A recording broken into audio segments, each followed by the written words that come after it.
Welcome, everyone. I'm Livia Senic, Rizzoli Bookstore Manager. I'm very happy to host this event tonight. We are having a very special event. So this is a watercolor class. Sorry, let me get other people join us. We will have Franz Spohn, artist, teaching you and showing you a new way of drawing with our amazing partner in color and techniques of drawing, which is Faber Castell. All the products that Franz will use during this class will be available on our website or in our store at Broadway and 26. We are very excited about this collaboration. You know that there will be also a giveaway. We will select the 3 winners of this amazing gift that Faber Castell offered to all of you by the end of the week. And now I want to just to let you know that you will be able to ask questions through the chat tools on the bottom line of your screen. And now again, enjoy our watercolor class with Franz Spohn. Thank you so much. Well, hello, everybody. And I decided that to celebrate, we're right in the beginning of fall, and I thought to celebrate, instead of doing a pumpkin or an apple, it'd be much more fun to kind of draw gourds. And I couldn't believe the gourds that I found. You can see them arranged here. In a minute, I will move them so I can actually have drawing room. But the colors and the shapes and the patterns are actually a key to being able to effectively do a nice job of rendering them. And so we'll get started with one of these very quickly here. Let me just clear the decks. I think a lot of them, like this one in particular, looks like an escape character from a Tim Burton film. But the materials that we'll be using are made by Faber Castell. They're quite wonderful. I've been using them for some time, and they're very rich. They're very colorful, and they will give you excellent results. Okay, now we'll kind of keep our stars on deck here. And now, if we could go to the overhead, or maybe focus on the, okay, so here we are. All right, now I have one here, and in terms of talking about how to draw organic forms, I like to think about cross sections or ways of analyzing them. And so what I'm going to do is I'll have a sketchbook that I will use. Okay, we'll put that here. Move him out of the way. And we're going to talk about this one to begin with. And I'll kind of hold up in the camera. It's starting to go a little bit. So we have some extra variations in colors there. But when I look at this particular gourd, I can look at the line of symmetry or like an axis. It's almost as if this were on some kind of a axle that would spin it. And so what I'm going to do is take these Albrecht Durer watercolor pencils are really good as a color pencil. You can sketch with them, you can draw with them, but the magic is when you hit them with some water and they turn into watercolor. But what I'm going to do, since this is the primary color that I'm going to match with my gourd here, I got to look to see where one end is and one and the other and how they are in relation to each other. So this is on the ground, so I can mark a little mark here.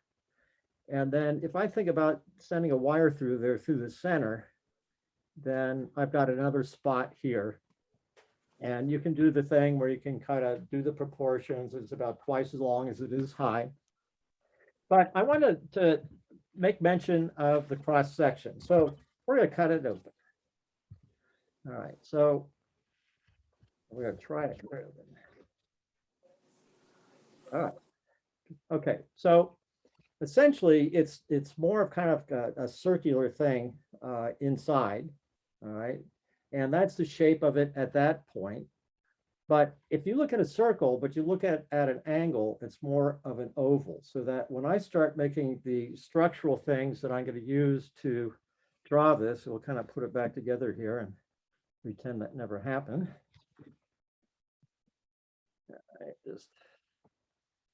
Right. What I'm going to do, instead of drawing the cross section like a circle, I'm looking at a little bit of an angle. So what I'm going to do first is kind of show where the end of the gourd is, and then I'm going to draw these ellipses. And as I follow the curve, I'll keep on drawing these ellipses, and then here at the neck, the joint of the neck and the main body, it gets a lot larger, and then it keeps on getting larger and larger and larger, and then it gets a little bit smaller at the end. Okay, so I don't know if that's going to show up so much. Maybe I can get a little closer to this. Okay, so you see I've got a series of ellipses going along that axis that I drew. All right, so maybe what I'll do is I'll switch to a darker pencil so that shows up a little better. All right, so now that I have kind of figured out all those cross sections, as if I've taken this thing and I've chopped it up and chopped it up, and then I'm kind of drawing a record of what each one of those looks like around the axis. Now I can come back with my pencil and I can show where the outside edge is. And I just go to the tops of those ellipses, and then it gets kind of turned around like that.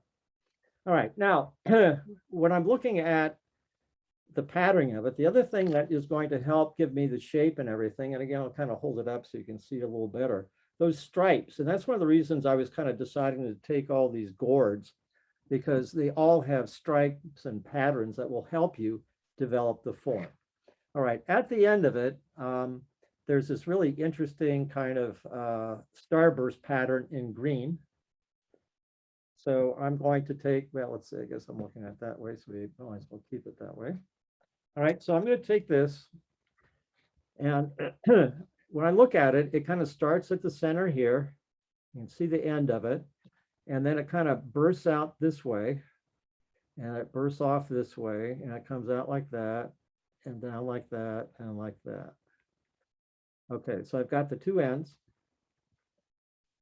I got that section through there. And then there's this orange line that kind of follows through. Now, if you're thinking about something that is round, if I draw a line across it, that just flattens it out.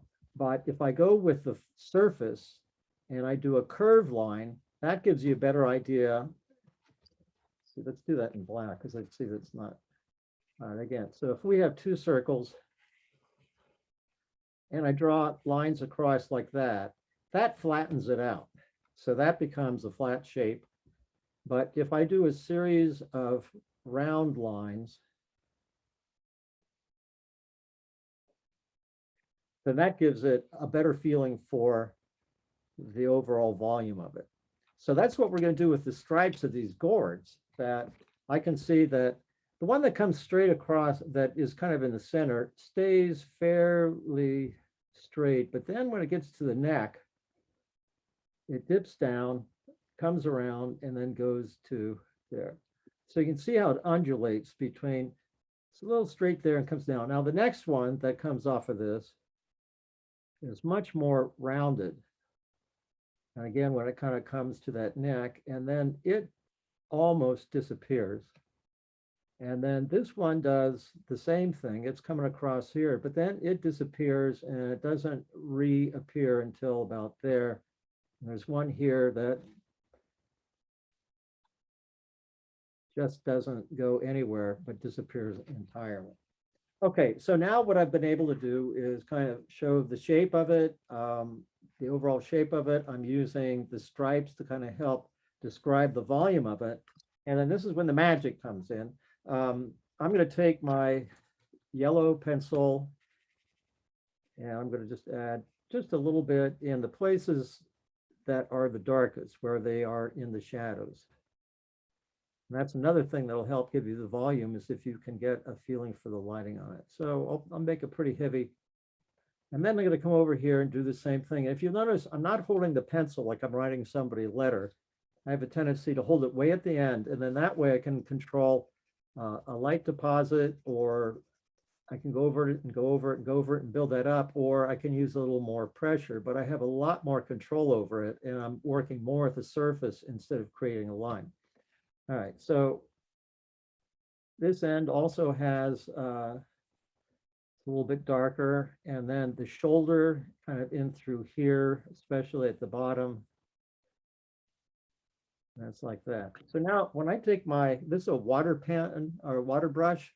So essentially unplug it or unscrew it, you put water in there. You could also use a traditional brush, whatever it is that is the most comfortable for you. But what I like about these, I can just push it a little bit and the water comes out. And so then you can see how explosive that color is. And so what I'm going to do is just kind of follow the contour of it. And if I want it to be a little bit lighter, I can just kind of pat my brush on a cloth or something and then just pick it up and it'll be a thinner wash. And it's just, you know, like regular watercolor, you can move your pigment with the flow of the water. And if you want more water, want it to blend a little bit, then you just push the brush a little bit more water comes out.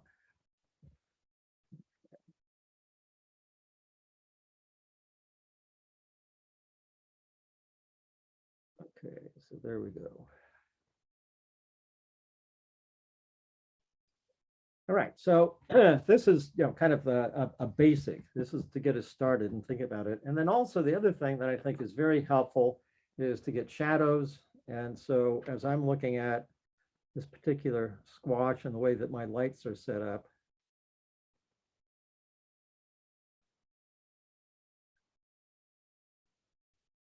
there's also like a little, I might as well put it in. I've got like this little knobby thing here at the end. Might as well put his little cap on. And there's a dark, it's kind of like a hexagonal stem. So it's dark here and it's kind of light there, and it has a rib, so it's a little bit dark, and then has another lighter thing there. And so I won't use a lot of water on this, but just enough to actuate, because I want to keep the shadow of that. And then I'm going to let it kind of, there's just a little bit of a tinge of that green kind of on the end there. And so I can kind of tap it around and move it around as you would watercolor. Okay. So now we've got that taken care of. And I'm going to then continue working with the shadow. And it's a lot darker underneath. So I might even come in with a darker color here. And what I haven't done, with the exception of these are linear elements here, which are natural to this particular squash or gourd. But I'm helping to develop the edge by a contrast in color and a contrast in the value of the color rather than drawing a real heavy dark line. Okay, so we'll get that for the darkest part, and we'll put a little bit of blue in here.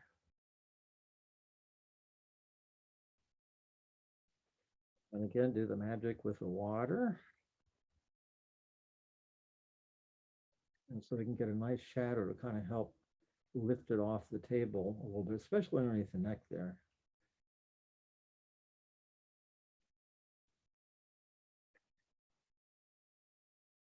Okay. Now at this point, the paper is wet, and if we go over it with the pencils, there's a chance that we might actually scar into the paper. The paper is much more vulnerable when it's wet. What's nice about these, I can, on a scrap piece of paper or on this, we'll just do it on the, I can build up kind of a nice intense area of color. And then I can take my brush, and again, you know, I could use, put some water on a regular brush. And that becomes a little portable pan for my watercolor. All right, so I can thin it out a little bit. And then if I want to kind of make this a little bit darker, and I pick up a little bit of the green maybe to kind of help deepen that shadow. And because this is the curve going around, it doesn't have as much light as falling up and through here. So I can take a little more of this, work out at the bottom. And again, if you kind of feel like this is a rounded thing, so instead of going back and forth, kind of think about what that surface is and play with it a little bit. You come in and around. So it's like if you described with your brush what the shape is, it's like that. It goes round and it goes around. The more you get into that, I think the more fun it is. It's almost like doing a dance with the watercolor. All right, I want to pick up a little more of the green. Went through there. In a minute, we'll go back and we'll get that other stripe in there. Now, the other thing, a lot of these gourds have little knobby things, which kind of make them a lot of fun. So maybe I'll take a little bit of green here. And you can also mix the colors. I mean, I can take a little bit of orange and put them together. So I'm going to have kind of an interesting combination here. And then I look at the texture with these little knobs. I'm just going to kind of put the pat in the underneath side of them because it's like a tiny little shadow. Each one of those little knobs that's on that gourd. Okay.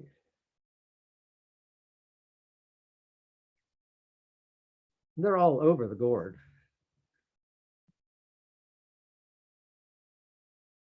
Which is one of the things that kind of makes it fun to do these. So just come around and you don't have to get, you don't have to be a slave to the exact detail unless you really want to. But what you're trying to do is get the effect of it. And I noticed that some of them are a little bit darker than others, or some of them have more kind of like the color of the, so we can kind of put that in here and there too. All right, so now what I want to do maybe is get back into using my pan that I put on my paper here, and then with my brush, and put those lines back in there where they need to be a little darker. Now, the next thing, again, I'll take one of these. I'll take my pencil here, my Albrecht Durer pencil, and you can also use these as a regular color pencil, but again, you want to do that. If I wanted to come in and put some nice darker lines that look like pencil, I want to make sure I let the paper dry because I don't want to scar up the surface. And what I'm going to do now is that in through here, I would expect, and as I look and observe, those lines are a little darker. And so if I can get enough of, let me get just a little more pigment here, a little more water on my, actually, I kind of like using my water brush for this. I used to be a big fan of regular brushes, and then I kind of discovered how nice it is to be able to use these.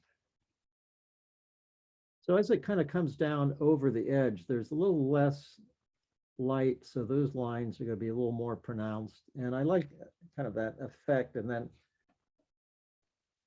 as it comes up to here, it gets darker, then it gets light, and then it gets a little bit darker as it disappears. Again, I'm going to work on making that. And you could actually even switch if you have another darker orange, you could use that as well.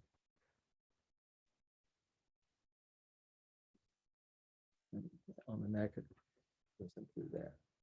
Okay, so that's squash number one. We could spend some more time, and I have some brown pencils and stuff if I want to kind of work on the mold, but I think that's good enough. Okay, so let's move this one out of the way, and now we can go to this one. Okay, now we'll flip the page over. And maybe what I can do is, I've got a kneaded eraser floating around here someplace. Oh, here it is, yeah. So kneaded erasers are great if you want to make a line. You can either pat them, they're kind of sticky, and that way you can get rid of the excess graphite. So there's just a little bit in there, because with watercolor, if you go over graphite, then it may pollute your color, but you can still keep your sketch lines. If you take your kneaded eraser, which is kind of sticky, and the way that these work then is that you do exactly what it says you need it. And you can do it again. All right. But in this case, what I want to do is maybe kind of use it to tip this up so that your view of this is going to be more of what it would be like to draw it in real life. Okay. Can you see that, or how are we doing there? Okay.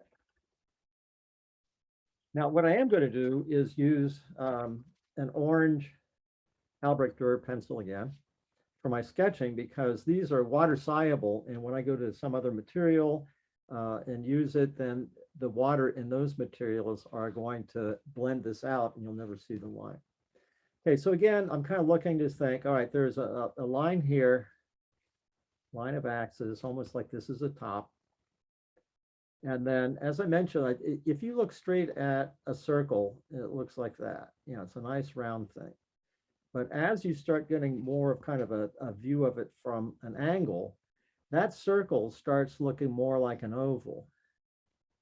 And as your eye level gets kind of more to the top of the thing, the more that circle flattens out. And if you look at it straight on, a circle will be a straight line. So you go from a full circle to a rounded ellipse to a narrow ellipse, and then to nothing at all.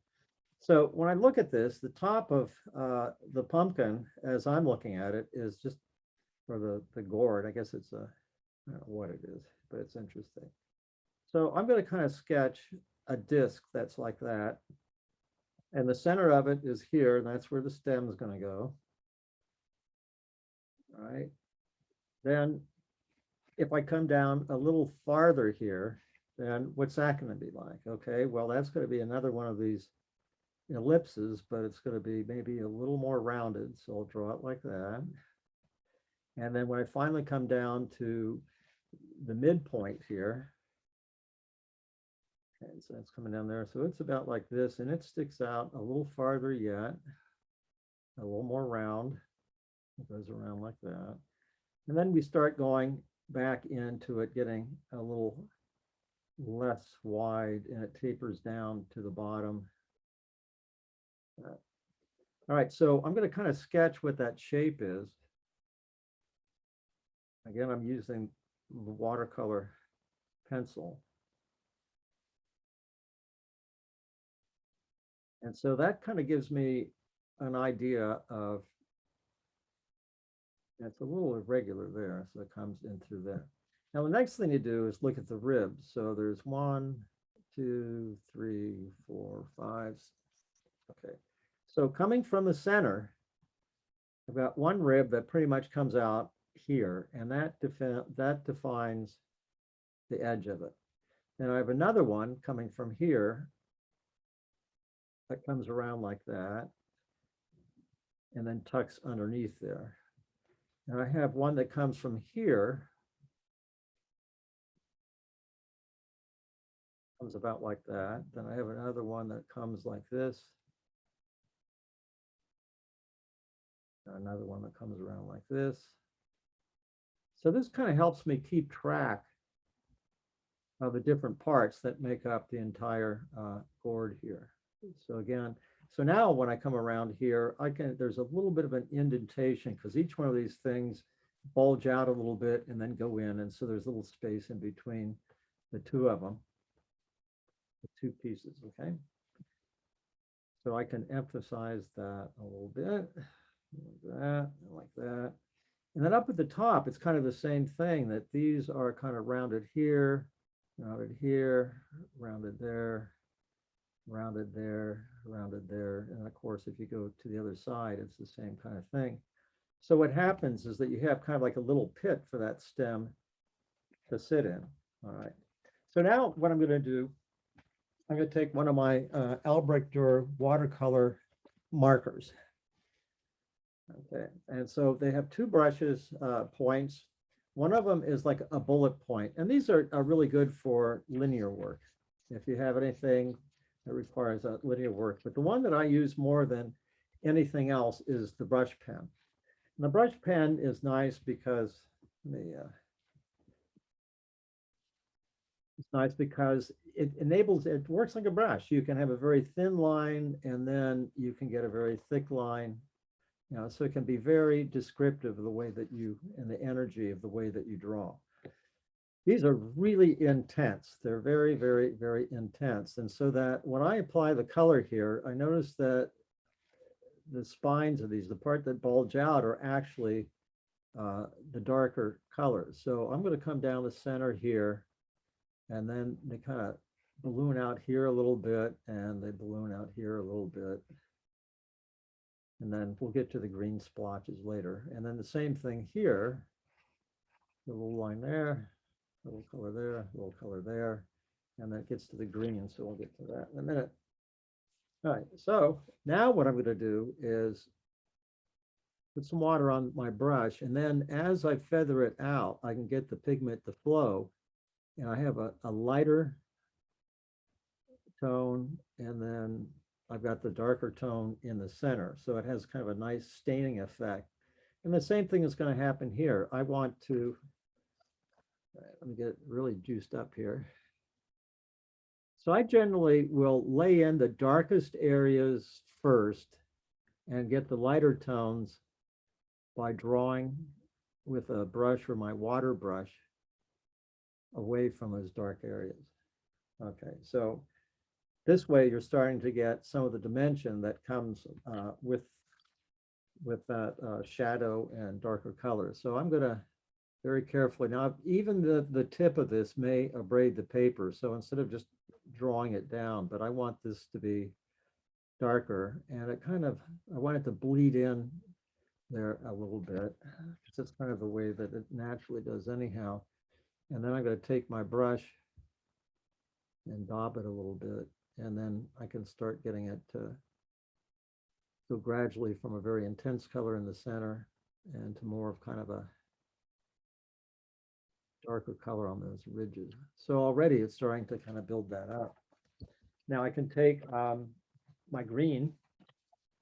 I've got a green one here, and so I can do the same thing with this. Now this is a case where you might want to use the point, where, I don't know if you can tell, but in some of the green spots that are on the pumpkin here, there are little orange islands. And if I use the brush, I might kind of cover those up. So I might be able to then kind of come in and decide, okay, well, here's one here that I don't want to cover up. And then there's an interesting one up here that kind of floats around at the top.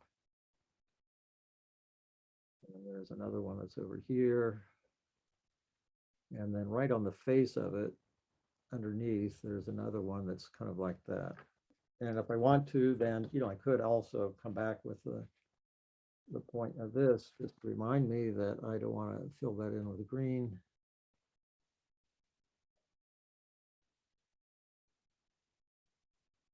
Okay, like that. Now again, we can look at it, and it seems like kind of in the center is where the darker pigments are. And as it kind of goes down underneath and up here, around like that. And then we won't forget about what's happening up here, where this goes down there a little bit.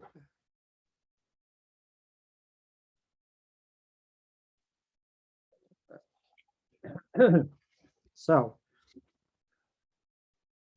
now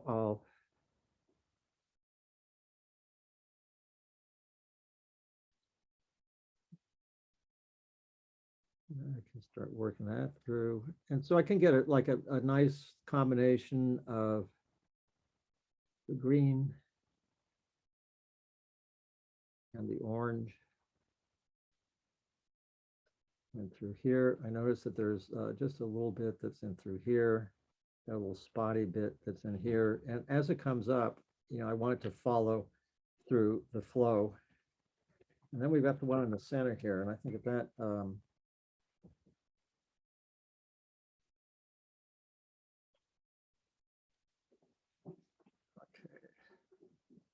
so you can play with these things and make combinations using the pencils. And now we've added the watercolor, the Albrecht Durer Watercolor brush. Now what's interesting, the way that these are pigmented and colored they have the same pigment in all of the materials. So if you're doing something like this where you want to use a pencil, but you also like the way that the watercolor markers work, you can, each one of these things is the same pigment. So this is the permanent green olive 167, and this is the permanent green olive 167. So that when I use the pencil, whether I use it like a regular pencil or if I'm going to use color to it, when I hit that, you can see what that looks like.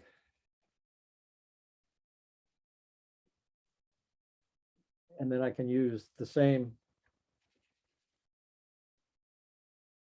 color number in this material,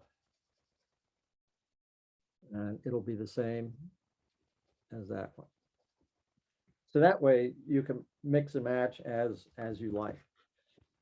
Okay, so we still have, we still have a chunk of time left. And what I really wanted to do is, after we've kind of explored how to use the pencils and how to use the markers, I thought we'd kind of do a more of a multimedia thing and do this fine turban gourd here.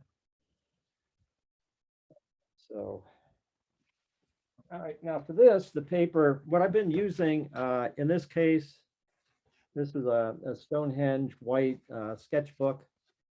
And what I do, it's something that isn't talked about a lot sometimes, is matching the paper to the material. The Stonehenge papers and other papers like them have sizing in them. And what sizing does is it protects the fibers of the paper from absorbing the pigment immediately. So if you have what is called a waterleaf pencil paper that has no sizing in it, as soon as you put the pigment down on the paper fibers suck that in and you can't get rid of it. With the paper that I was just using, it has sizing in it. And so it gives me some time to move things around a little bit before they become permanent. So with watercolor, especially, just as a demo here, if I take my water brush here and I'm going to put, I've got like a bead of water that's just sitting there, and you probably can't quite see it with the lighting and stuff. But that means that if I want to take some pigment, I can kind of float it in that, and I can get this real pale wash if I increase the amount of pigment, but it floats. And so I can move it around. And the sizing allows me to do it. So it isn't immediately kind of sucking into that paper. And then if I want to, I can take a paper towel, in this case, a chamois, and I can just blot that and take it all off. That's because this watercolor paper, Stonehenge, has internal sizing and external sizing. So it gives you a lot of opportunities to add color, take them away, move them around, let it flow. Okay. All right. So let's see. Let's flip this guy around. I think I can either draw it. I mean, you can draw it from the top, or I can, kind of try to till it up again with a pencil, or here's my eraser again. So that'll kind of give you more of a view of the side as well as from the top, but mostly from the top. Okay, so most of it is this kind of red color. So I'm going to take my watercolor brush. Okay, and I'm going to see where the darkest colors are.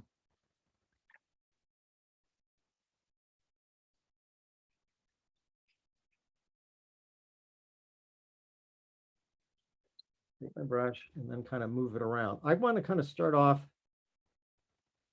a little conservatively, because I can always build the pigmentation up. And the Faber Castell materials are highly pigmented. And what I like about them too, as soon as I hit either the Albrecht Durer Watercolor Pencil or the markers, it just explodes. Okay. So what I'm doing is I'm kind of working on this area right here, and I think there's a reference photo that you could also, I tried to arrange it so that I would be kind of doing the same thing. Now I could either, if the next side over and through here is really light, I could just kind of pick up. And again, you can see I can move that around. The sizing of the paper allows me to do that.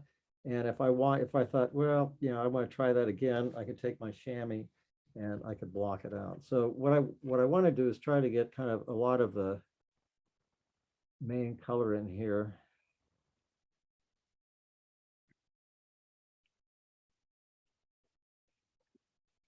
Okay, again, you can start with your brush. Come up here. It has a little green texture in here, so I'll kind of allow some space for that. And I'm just going to, again, I'm just trying to kind of put the pigment full blast in the darker areas. All right, so I'm going to come back in through here, start beefing that up a little bit, and then got that one there.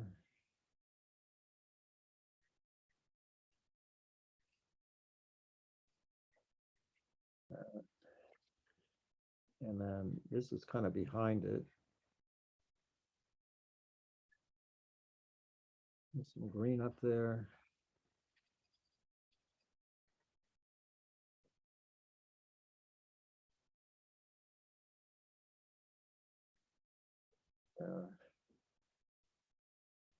I'm trying to kind of be somewhat accurate, but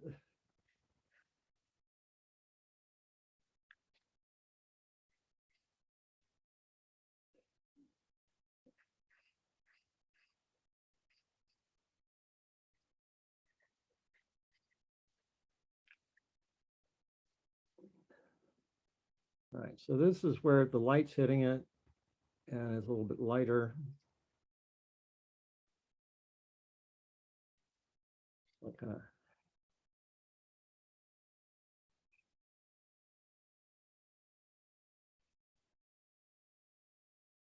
And you can see, I can hold up a little bit.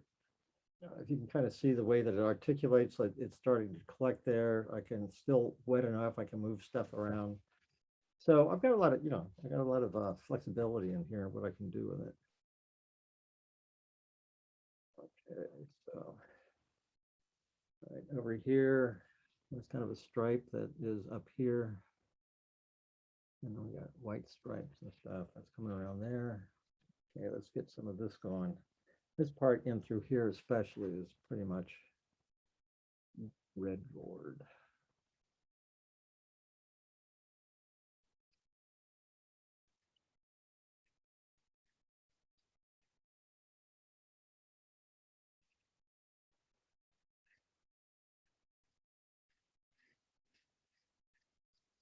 And this is very dark down here. It's more in shadow.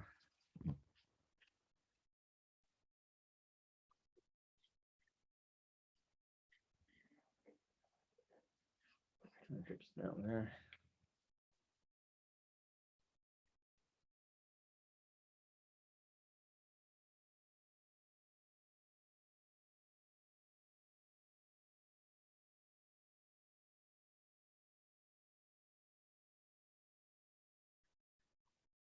And because of the index color, the idea that no matter what material you use, the same number of pigment is the same, whether it's a watercolor pencil or marker, pastel.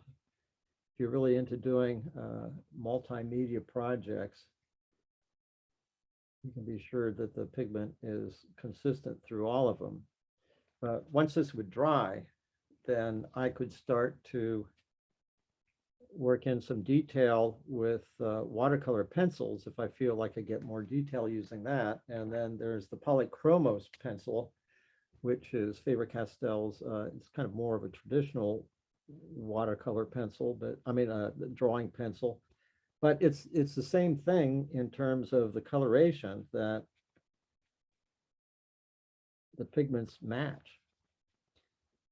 And so I've really enjoyed kind of getting the basic layer with the watercolors and then go over it with watercolor pencils and then finish it off with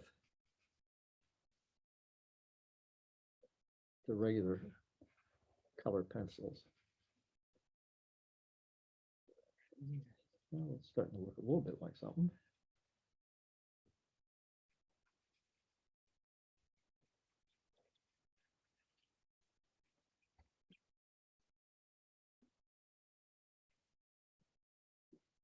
And of course, I'm kind of rushing through this because I want to try to get everything finished, or not everything finished, but farther enough along the way that you can kind of see how it might look like when it's finished. But even my sketchbook, when I do really very quick drawings, I use the Pitt pen, the brush point. I think you got one in your kits. It's the black.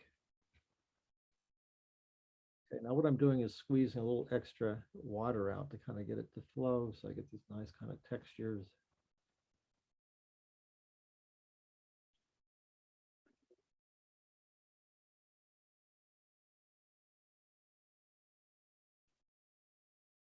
Again, the sizing of the paper is allowing me to move the water media all over the place. So the water hasn't been immediately sucked into the paper, so it gives me a lot of time to move this stuff around.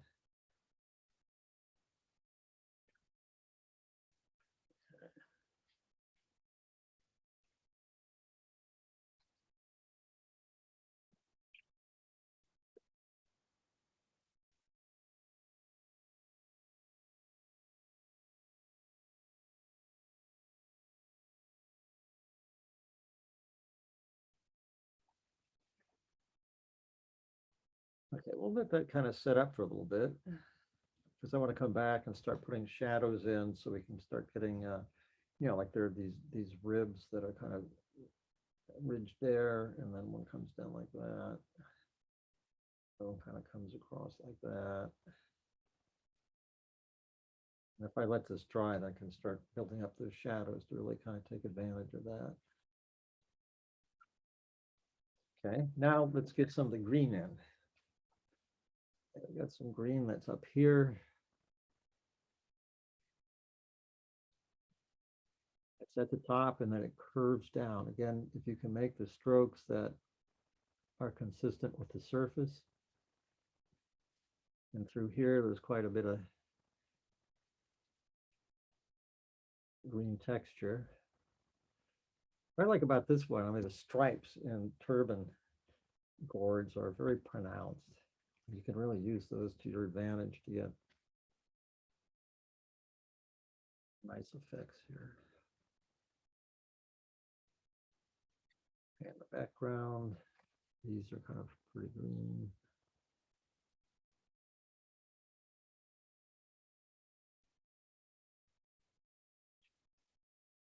Okay, it's starting to look like something now. There.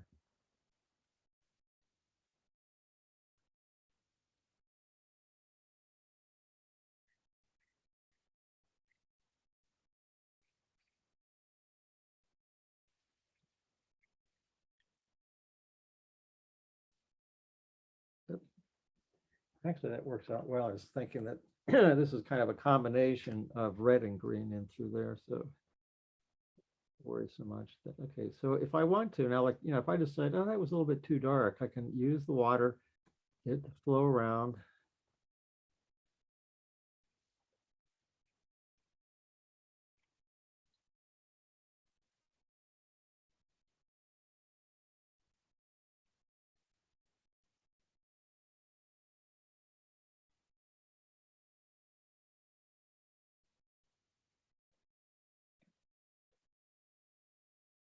As I start to, you know, kind of try to get as much of this done and finish it up, or as far as we can, if anybody has any questions, I can try to answer them if you like.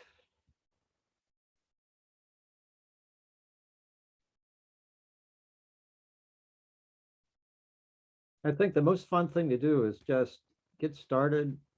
You can do sketches once you kind of think you've got an understanding of the form. and just go to it and see what you can get to evolve. I mean, I don't feel like I have to be a total slave to the way that this thing looks like. So if I want to alter it, or if I get really into putting more texture in it than actually is there, then that's okay with me. Okay, let's see. I lost track here. Okay. I get into really enjoying a lot of the patterns that are in these things. You get little bits of color here and there. And it's just quite fascinating what nature has to offer. Okay, so now these bits are going to be curving that way. This is kind of around a ridge that's there. We got like a little indent here. All right, so then this clears out a little bit, is a little darker. And then this, yeah.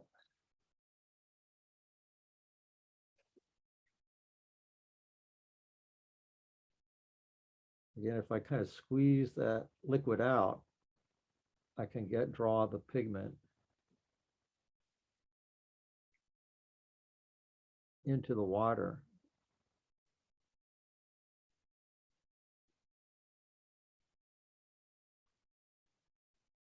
Okay, now I can come back and there's my brush.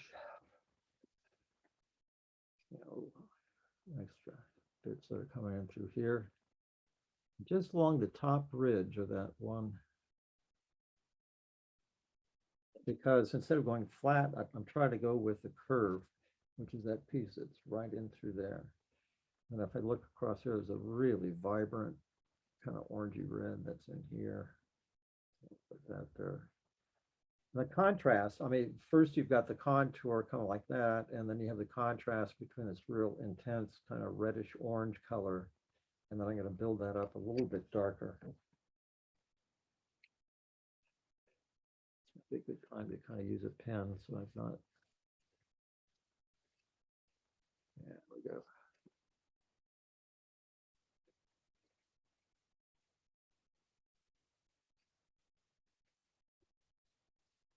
This is a slightly different effect than moving the washes around. And so you can see where it's kind of dark down there as it cuts in.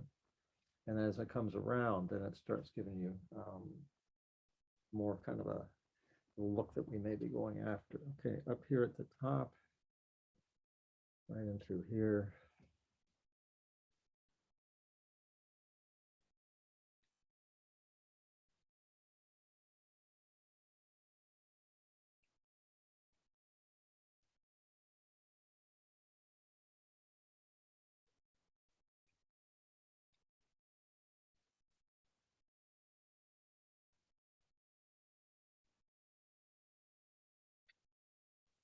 So there's a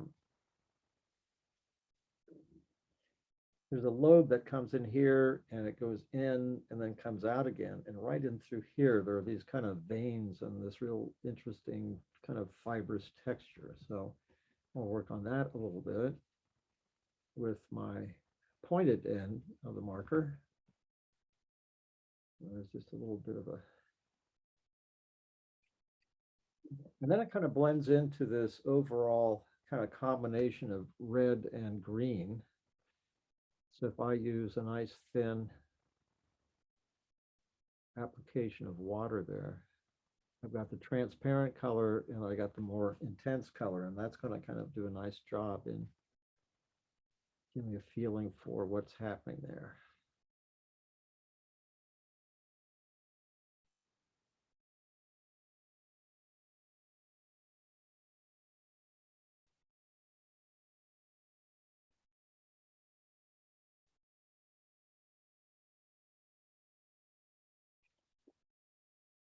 Okay, let's go back to our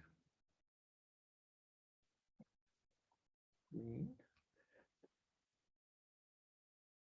Okay, we got some green that's kind of coming through like that. It's kind of a rib that's just coming in like that.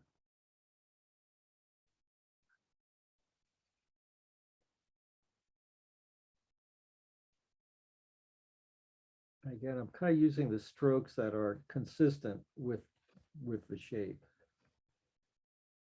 And back in through here, this is up against where that is. This is a real intense green. And then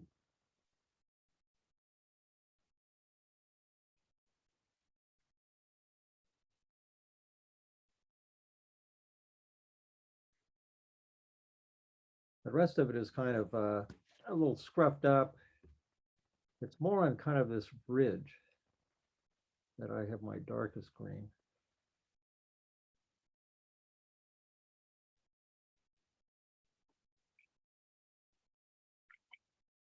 And then I'll take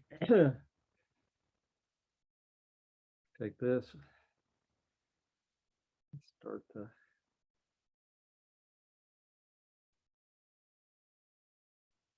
make the work.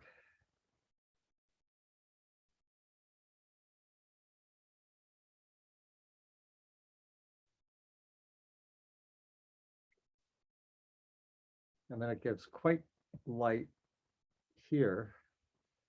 So I won't even add any more. I'll just kind of get lots of water to try to get that to float.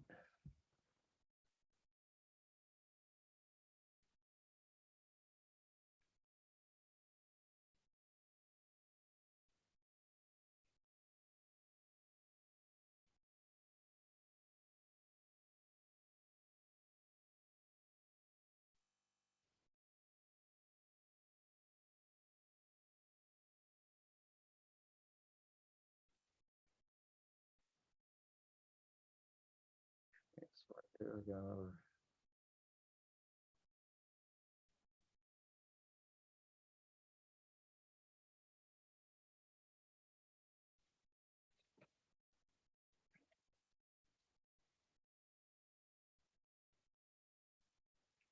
Yeah, a little more intense at the bottom here.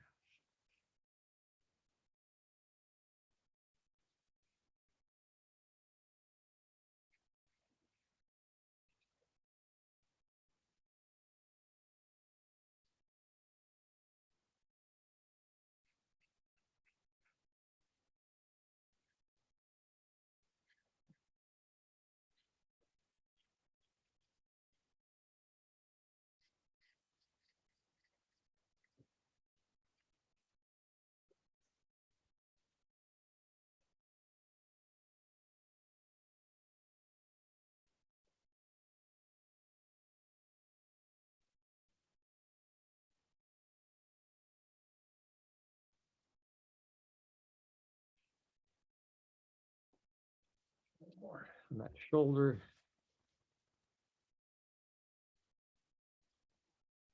A little darker up here.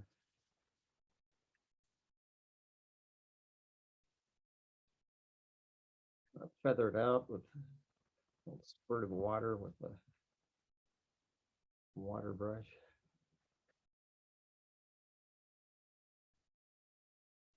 It's starting to look like something now. I definitely want to kind of, there's kind of like a flattened ridge that comes up around here, and I want to try to kind of get a good sense of it. So if I kind of keep everything a little darker, a little more intense there, and let it kind of lighten and they get darker when it comes down over here, it kind of gives the effect of the way that it's put together, and it gives it more kind of a bulk, I think.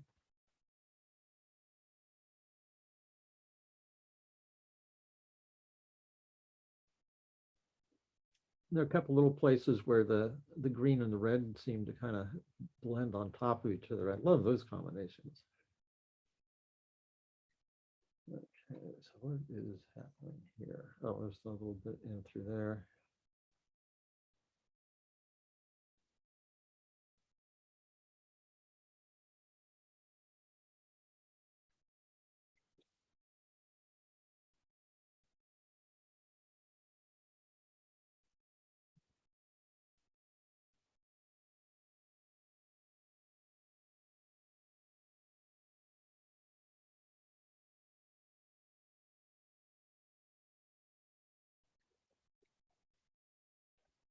Oh, don't want to neglect this. Still have all of this left to do here. That's mainly it. There's a fairly big white stripe, and there's a red one that comes down, maybe a little green in through there, and then a nice. I got to curve it like that, because then it'll set it apart from anything that's happening in through there.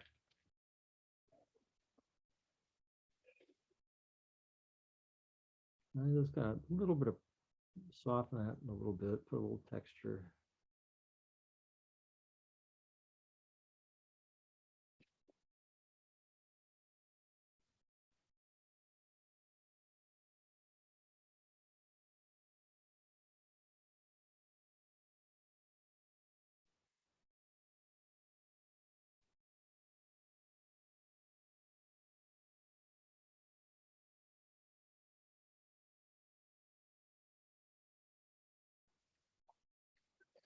And I'm gonna just want a little kind of light tone that I can put in through here.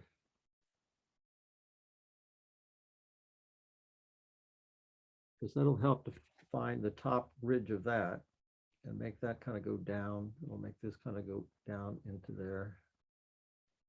And we'll get these to kind of pop out. All right, so then as I come in through here, I can see that there's just a very light kind of shadow that comes up like that. That comes in through like that. And if that's too dark, yep, lost my rag, so I'll just use my hand.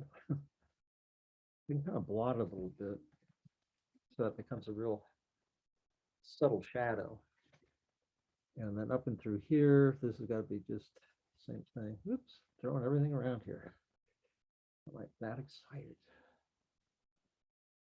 Good. Okay, that looks good.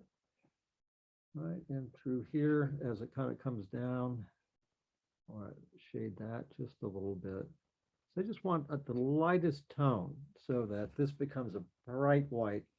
And then as it wraps down here, as it wraps around it, then it'll kind of capture the lighting that is consistent with that. And then through here, there's actually kind of a nice little shadow that comes like that. Over through here. Now, the entire side here kind of is a little bit in shadow. As it comes down like that. Got it through here.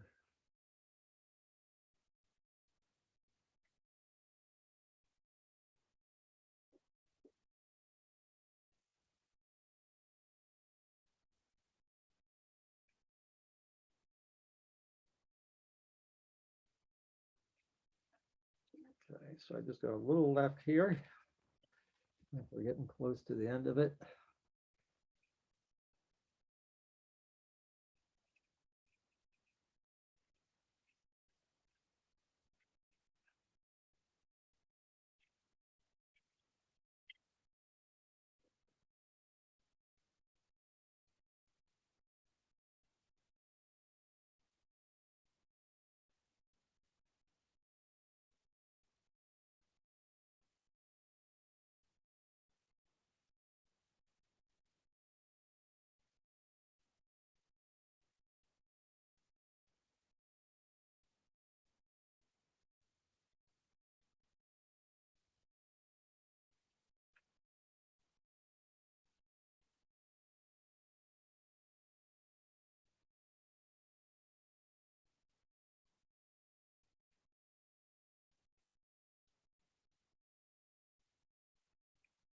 I need to get a little darker down there.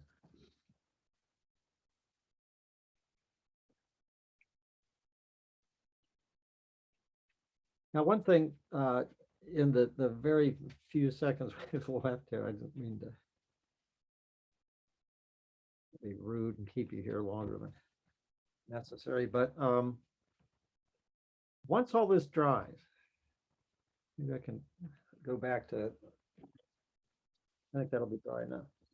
You can take your pencils and very lightly, again, instead of holding it like you're going to write somebody a letter, you can very lightly put like maybe a little blue on that. And that's going to give you a real subtle difference. And you can keep that, you get a little bit of a texture if you use it as a pencil. Or, you know, other thing you could do then is kind of with a very light bit of that blue. And that's one of the reasons I kind of asked that your sets could possibly have a light blue.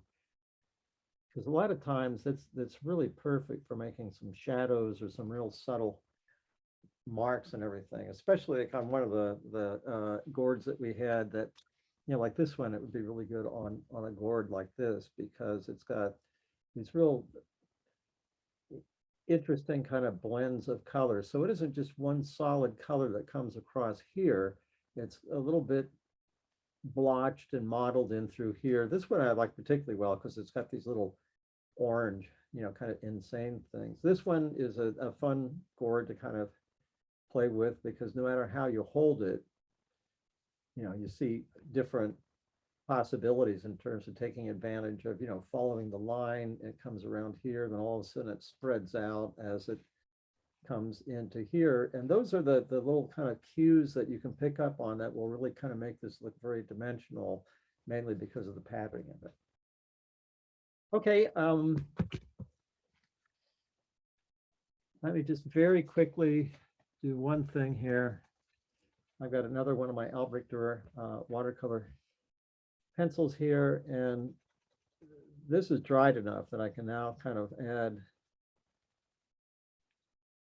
Now, a lot of times when something's rounded, you'll get a little bit of light reflected from the table, even though there might be a shadow in through there. So I keep these bottom edges just a little, I don't cover them up with my shadow area so that they kind of glow. They're more of kind of a light color. And so what I can do is come in and very lightly feather it out. So I can kind of correct the values and the shading with the pencil once this is dried. And if I want to, I could go back and actually hit it with some water, but sometimes I kind of like the crispness that you can get and the detail that you can get with the watercolor pencil as kind of a foil to the flowing washes and things that you can get. So it just makes everything a little bit deeper, the coloring. So you have that nice watercolor base, and you can use your pencils to kind of come back in and take care of any, and then especially like in these little kind of detailed areas, you know, I could come through and put some little, get very picky with these if I want to. So okay, you know, to finish the drawing, I would start deepening these a little bit more. I think that in here, I see that there's a little bit of this color in. So I take one of my pencils and then I do the same thing. This is the same value of red. So if I want to, if that's a little bit too light and I don't want to put a wash on it, then I can kind of beef it up a little bit with the watercolor pencil. I could then apply some water to it. I mean, it's just really up to you to kind of decide what combinations you want to use. But some, you know, some of these, the flesh or some of the skin of these gourds have little stripes.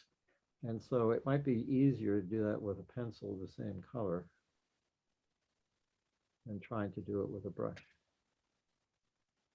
Okay, any questions?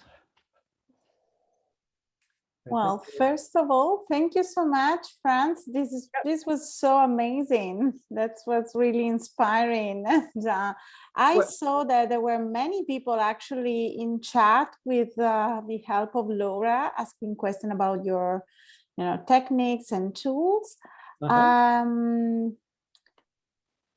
I wanna say to everyone that this watercolor class has been recorded and will be available online on our social media, and we also share the link to the file to each of you, so by email, so you will be able to review what we did tonight with Franz. another time. And I don't know, Franz, if you want to add anything else. No, I think that, you know, what I do is sometimes I'm kind of amazed that I can talk and draw at the same time, because I get so absorbed with what I'm doing. And so that's what I hope that I can inspire. That's the one thing I'd like to inspire in anybody who's watching, is that I hope that you get as deeply involved with your work. And it doesn't have to look like mine. I mean, you know, kind of know how all the materials work. If you want to do something more abstractly, if you want to do something more gestural, it's up to you to decide what voice you want to present in your work. But it's just so absorbing, and I just feel so happy whenever I get so wrapped up into my work. And, you know, when you use really good paper that's made particularly for the media that you're using, and the quality of the Faber Castell products, no matter what you use, it makes it a joy to work. You're not fighting the material, you're allowing the material to inspire you to even do something better than you did before. So Sure. just go with the whole experience, and treat yourself to plenty of studio time. Well, while I was listening to you, I'm reading all the message in the chat. You can see as well. Thank you very much. Couple of nice tips, and finding out about the Faber-Castell watercolor marker was a game changer. And I must say the same. I can say that I can draw like you, but I learned a lot tonight. Well, so nobody has to. I do just a good enough job drawing like me. It's up to you to draw like you. So thank you again. Thank you. Actually, so many thanks to Faber Castell, our partner. We are very proud about this collaboration. We expect you all visit our store on Broadway, where you will see our amazing wall in partnership with Faber Castell and all their product display in store. Or you can visit our website at Rizzoli bookstore.com. And again, thank you, Franz. We hope to have you in person also in the event, for an event in the store. We resumed recently all our in-person events, and we are really trying to make everything happening again in person. So we will wait for you. And thank you all. Thank you for joining us, and we will repeat this class together again. We hope soon. Thank you. Good night, everybody. Thanks for coming. Good night. Bye.